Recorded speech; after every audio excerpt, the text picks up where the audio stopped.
because today's show is brought to you by Manscaped, the leaders in below the waistline grooming, baby. And we know not only is, St. Patrick's Day coming up and we trying to get lucky out there, but we also know March Madness is upon us as well, okay? So we don't want our balls bouncing around here all haphazardly looking crazy. Nah. We got to make sure that we grooming them things, keeping it low and slow and make it look nice and neat, okay? And the best way to do that is with the Lawnmower 4.0. As Deke and I have already told you, I never leave home without it, because you never know. You never know. But more importantly, what you need to do is this, man. Use the promo code MOATS so that way you can get you 20% off along with free shipping worldwide at manscaped.com, baby. And trust me when I tell you, your delicate twins will definitely thank you, my friend. Gotta react, man, because right here we had some news or some movement happening in the AFC North. Amari Cooper traded from the Dallas Cowboys to the Cleveland Browns over the weekend for a 5th and 6th round draft pick. And Cleveland is obviously going to take on Amari Cooper's salary as well. I believe it's a $20 million cap hit and salary associated with Amari going into this season.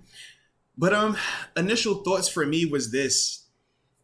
I think that this is a great move for Cleveland in terms of getting a proven wide receiver one, a guy that's been relatively healthy throughout his whole career, and a guy who's had success in multiple stops. We saw when he was with the Raiders initially in his career, he was good out there. Saw when he went to Dallas, he was good there.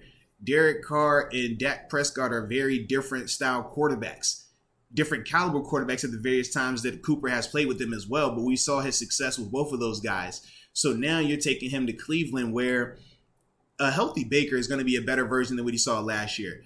But a healthy Baker, we haven't seen him paired with a legitimate healthy wide receiver one, because Odell was always pretty much injured when Baker was healthy. And then obviously this past season when Baker was hurt, trying to play through it, that's when Odell was healthy. And we know it just never really clicked with those guys. Jarvis Landry's a good receiver, but I think he's just a wide receiver two. He's not a true wide receiver one in terms of the route tree and how he gets open. Donovan Peoples-Jones was their best receiver this past season. So Amari Cooper instantly boasts their wide receiver group and makes it a lot more legitimate, a lot more respectable, because Coop is a smooth route runner. He's a guy that has big play capability. He's just a good player in this league, which is why he's been as successful as he's been at multiple stops in his career. So seeing Coop going to the Browns, man, I definitely like it for Cleveland. Don't really like it for us because we obviously are having a little bit of transition with our cornerback situation, and hopefully we'll get some good news about Akello returning potentially today or tomorrow. But, I do like that move a lot for Cleveland. Yeah, I think it was good. You give up a 5th and 6th round pick. The only negative is the contract. Maybe his play in recent years hasn't lived up to the $20 million. But if you think he could turn it around up with the Browns, then you do it. But my thing is, for the Browns, no matter what receivers you bring in, you still got Baker Mayfield. Now, you're right. Could he be better next year because he's not as injured? Maybe. I just feel like you're always going to be limited with him at quarterback. And what's funny is Amari Cooper apparently wasn't too fond of Dak Prescott. I don't know how he's going to feel about Baker Mayfield now. I feel like Baker Mayfield's a worse version of Dak Prescott. Yeah, I guess. But he might be good. It seems like he could bring less drama than Odell did. Yeah. And I'm not even saying like Odell was like a big problem. It felt like Baker would try to force him the ball. Though. You're right. Just things weren't clicking.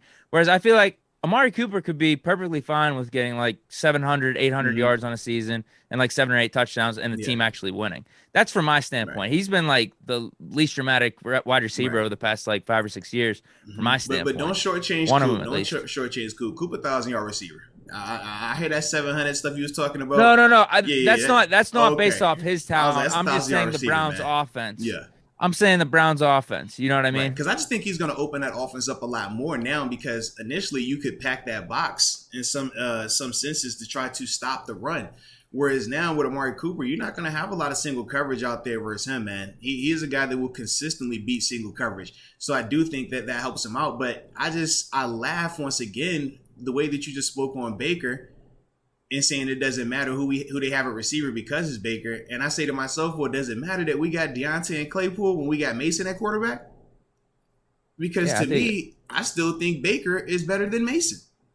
So I'm just like, man, I don't feel, if that's, what makes us feel confident about Cleveland right now with this trade. Like, oh, they got Baker, we could breathe a little bit. I'm like, bro, we got Mason Rudolph. Oh, What are they're we probably talking thinking the about? same Yeah, thing. man. They're probably thinking the same thing. Yeah. I am more optimistic about Mason though versus Baker. I do think he has a potential to be better than Baker this year. Because you're right, based off career, I was no. gonna say, And then man. especially at that contract, because Baker's Yeah. on his 5th-year option, 18 million. He's looking for Right. that contract extension too. Like I don't want to mess with that. Whereas with Mason Yeah. at 5 million, I'm more optimistic about that Right. here. I like the But money I part can of see the it. Yeah. sentiments around the league, or if Cleveland's thinking that Right. about us, I get that. Yeah, because it's like I like the money part with Mason, but in terms of the talent, I don't like that part over Baker. Like, nah. And I remember what healthy Baker looked like a year before. It was way better than what we saw last year, and I do think that that is part of the reason why people are, talking about Baker the way that they are. I'm like, man, all right. Baker ain't had this weapon like Amari before that was consistently available. That's gonna be a big time difference. I'm just trying to give y'all the heads up, man. Chill. Is that all you see in Cooper versus Beckham? Is Um, the consistent Well, just the availability? consistent availability and the fact that he's not as volatile. We know with Odell, he's going to either have monster games or it's borderline dysfunction and he's upset. Whereas with Coop, you never have to worry about that fluctuation. And why is that important? For a quarterback like Baker, who, like we said, at times it looked like he was influenced by Odell. It looked like he would try to force the ball to him. And we could just see, like, okay, you're dealing with Odell's dad saying different things and all this outside noise, and how we could definitely see it affecting Baker. Amari doesn't bring any of that to the table. Amari has played in one of the biggest media markets out in terms of playing for the Cowboys. There is no bigger place in terms of just constant lights, camera, action, constant being on the front page than in Dallas.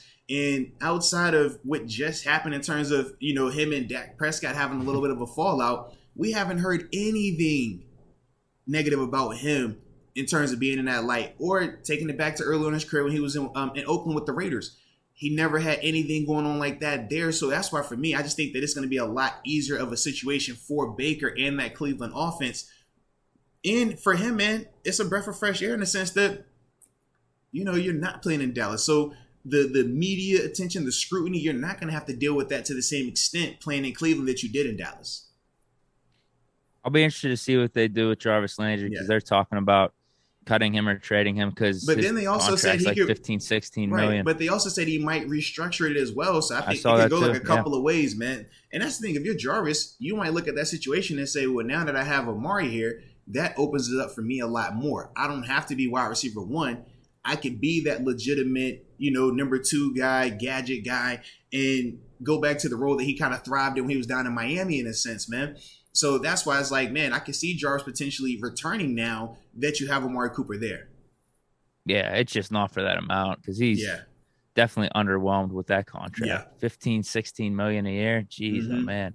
Yeah, if they restructure it, get him down to like 9 or 10, that could make sense, because solid compliment, solid wide receiver number 2. It sucks seeing some of these moves that are happening. You saw Michael Gallup getting he got nice re-signed Cowboys. That was what? Yeah. That was like double-digit deal. Brady coming like back, Browns trading like for Cooper. I want us to make a move now. I'm waiting now. I'm just waiting in the wings. It's getting me excited about free agency here. Hey, I'm just excited to sit back and watch, man. If we're players, it'll be great. If not, then we'll come up here and talk about it either way. But we need to be players in free agency. We know that. I mean, the man. Deshaun Watson trade's a different story, but I mean, we really need to be players in free agency. We have cap space for a reason. Absolutely, man. So that's my thing. I'm like, we'll see, man. I'm ready to be as patient as the organization wants to be, for better or worse.